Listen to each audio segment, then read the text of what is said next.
बिस्मिल्लाहिर्रहमानिर्रहीम। अस्सलाम वालेकुम स्टूडेंट, उम्मीद है सब खैरियत से होंगे। आज हम ना चैप्टर नंबर 21 का टॉपिक करते हैं न्यूक्लियर रिएक्शन।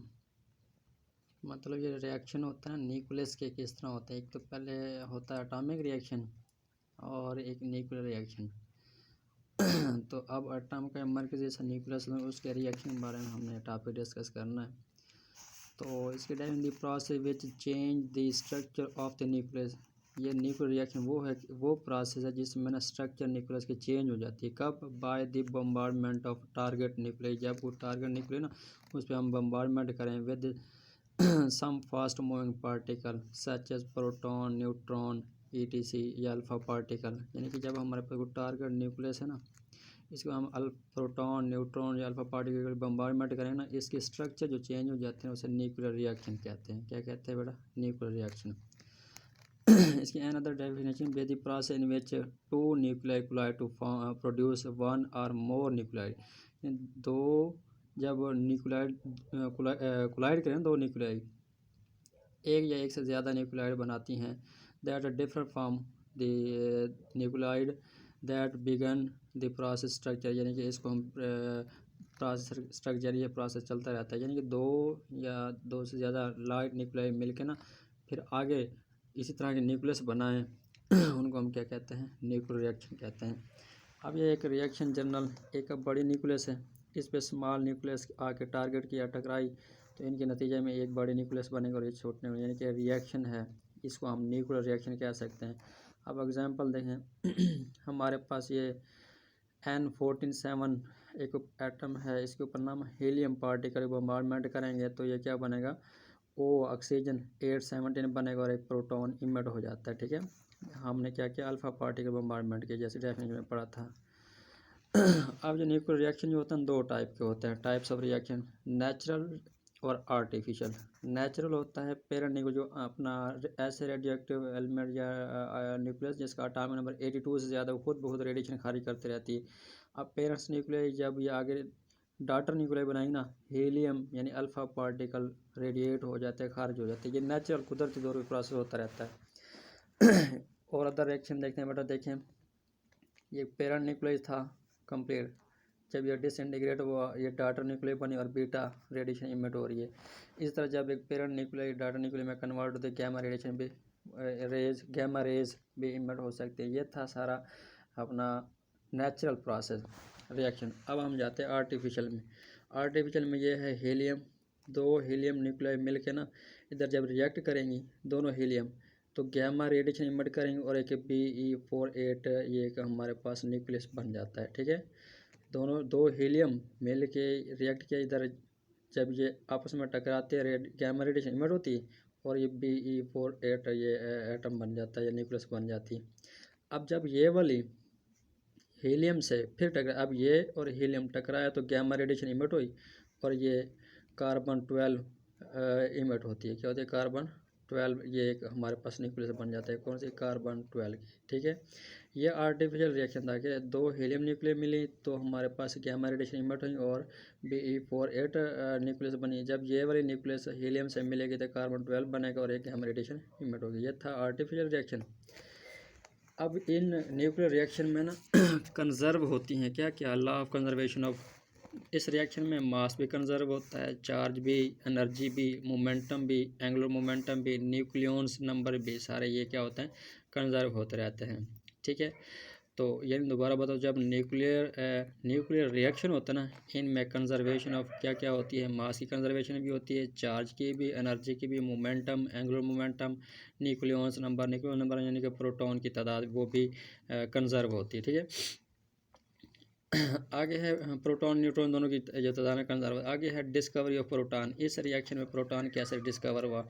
लॉर्ड रदरफोर्ड ने ये डिस्कवर किया था, किसको बोला? प्रोटॉन को। कैसे किया था उसने?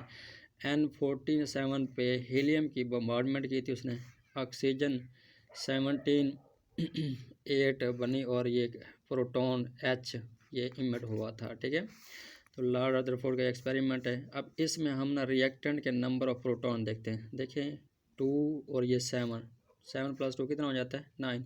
अब प्रोडक्ट का ये 8 + 1 ये भी क्या हो गया? 9, यानी कि नंबर ऑफ प्रोटॉन रिएक्टेंट में और प्रोडक्ट में क्या है, सेम है। अब नंबर ऑफ न्यूट्रॉन देखते हैं। इसमें 7 न्यूट्रॉन है, इसमें कितने, 2, तो कितने हो गए, 9। इधर देखें, इधर हमारे पास जो प्रोटॉन है ना, वो ये 8 एटॉमिक मास हो गया, तो ये 9 होंगे, ठीक है। इधर क्या होगा, 0, तो यानी कि प्रोटॉन क्या हो जाता है हमारे पास 9 + 0 रिएक्टेंट में, और प्रोडक्ट में 2 + 7, ठीक हो गया। अच्छा, उसके बाद ये था हमारे पास डिस्कवरी ऑफ प्रोटॉन। अब इस रिएक्शन का जब हीलियम अल्फ़ा पार्टिकल हम सोडियम Na नाइट्रोजन पे बम्बारमेंट करते हैं, ऑक्सीजन और प्रोटॉन बनता है। इसका रिवर्स भी हो सकता है, जब प्रोटॉन बम्बारमेंट करें ना ऑक्सीजन पे, नाइट्रोजन और ये हीलियम बनेगी। ये देखो, ऑक्सीजन पे हमने प्रोटॉन की बम्बारमेंट की, नाइट्रोजन और हीलियम बन रही है, ठीक है। रिवर्स ऑर्डर में भी ये रिएक्शन हो सकता है। अब हम ना इस रिएक्शन को देखना है, इसके ऊपर ना हम अब मास इनका फाइंड करते हैं, इनका मास, और देखते हैं मास में फ़र्क क्या आता है। मास ऑफ नाइट्रोजन N का, इसका मास है 4.0026 U, सॉरी ये 14.0031 U, ठीक है। अब मास ऑफ हीलियम, ये जो हीलियम है इसका मैं 4.0026 U आ गया, ठीक है। ये दोनों रिएक्टेंट का, ये मैंने लिखा है रिएक्टेंट का, इन दोनों को ऐड किया, हमारे पास टोटल मास आता है 18.0057 U, ये रिएक्टेंट का मास था। अब आ जाते प्रोडक्ट की तरफ। तो product in the same way, mass of product, mass of oxygen का 16.0999 U, और मास ऑफ जो प्रोटॉन था उसका 1.0078 U है। दोनों को ऐड किया 18.0069 U आ गया। अब ये है मास प्रोडक्ट का, ये मास रिएक्टेंट 18.0057, इधर 18.0069, तो मतलब क्या, प्रोडक्ट का मास ज़्यादा बन रहा है रिएक्टेंट से। कितना ज़्यादा बन रहा है वो हम इधर देखते हैं। एनर्जी कैलकुलेशन, अब हम एनर्जी कैलकुलेट करेंगे। Mass of product is greater than the reactant is कितना, 0.0012 U, यानी कि इस मास में से ना प्रोडक्ट का रिएक्टेंट का मास माइनस करोगे ना 0.0012 U, ये मास है किसका, प्रोडक्ट का ज़्यादा। यानी कि जब ये रिएक्शन होगा ना तो प्रोडक्ट हमारे पास बनेगा, प्रोडक्ट का मास बढ़ जाता है। क्यों बढ़ा, कि इसको रिएक्शन कराने में एनर्जी देनी पड़ी, यानी इन्होंने एनर्जी गेन करके ये रिएक्ट किया। अच्छा, अब ये 0.0012 U मास है। अब एक U में ना 931 मेगा इलेक्ट्रॉन एनर्जी होती है। अगर हम एनर्जी फाइंड करना चाहते हैं, इसको हम इस 0.012 को मल्टीप्लाई 931 में, यानी एक U में ना एनर्जी होती है 931, इतने U हैं, इसको मल्टीप्लाई हमारे पास एनर्जी आती है 1.13 मेगा इलेक्ट्रॉन वोल्ट। मतलब क्या, इस रिवर्स में ये जो रिएक्शन है, इस रिएक्शन को कराने के लिए हमें 1.13 मेगा इलेक्ट्रॉन वोल्ट एनर्जी होगी तो ये रिएक्शन हो पाएगा, अदरवाइज रिएक्शन नहीं हो पाएगा। यानी इसको रिएक्शन कराने के लिए हमें 1.13 मेगा इलेक्ट्रॉन एनर्जी देनी पड़ेगी, तब जाके ये क्या होगा, रिएक्शन हो पाता है, ठीक है। अच्छा, अब आगे कहते हैं 1.13 mega energy is required to initiate the reaction, यानी इस रिएक्शन होने के लिए इतनी एनर्जी ज़रूरत होती है। This energy comes from polonium 84, यानी कि एनर्जी पोलोनियम 84 से हासिल कर सकते हैं। जबकि अल्फ़ा पार्टिकल जो खुद की एनर्जी होती है 7.7 मेगा इलेक्ट्रॉन वोल्ट है। अब देखो, अल्फ़ा पार्टिकल की एनर्जी इस रिएक्शन को कराने की जो एनर्जी दरकार है उससे ज़्यादा, तो मतलब जब हम अल्फ़ा पार्टिकल की बम्बारमेंट करेंगे ना तो वो रिएक्शन इसको करवा देगा। आगे देखें, additional energy convert to the kinetic energy of product, यानी कि अब जो प्रोडक्ट बन रहा था ना, जो एनर्जी बचती है रिएक्शन, क्योंकि देखें ना अब हम अल्फ़ा पार्टिकल बम उसकी 7.7 एनर्जी है ना, alpha particle 7.7 mega electron volt है, ठीक है। ये एनर्जी है अल्फ़ा, जब अल्फ़ा पार्टिकल इसमें से 1.13 मेगा इलेक्ट्रॉन वोल्ट तो यूज़ हो जाएगी रिएक्शन करवाने के लिए। जो बाकी बचेगी ना वो इलेक्ट्रॉन को मूव कराएगी, जो additional energy convert to the kinetic of product के जो पार्टिकल उनको मूव करवाएगी। ये देखें।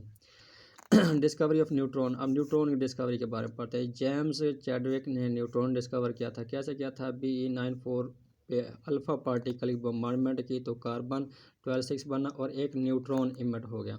अब न्यूट्रॉन ने मूव करना है किससे, जो ये बाकी एनर्जी बचेगी, ये तो होगी एनर्जी यूज़ रिएक्शन करवाने के लिए, जो बाकी बचेगी उस एनर्जी के साथ न्यूट्रॉन ने क्या करना है, मूव करना है, ठीक है।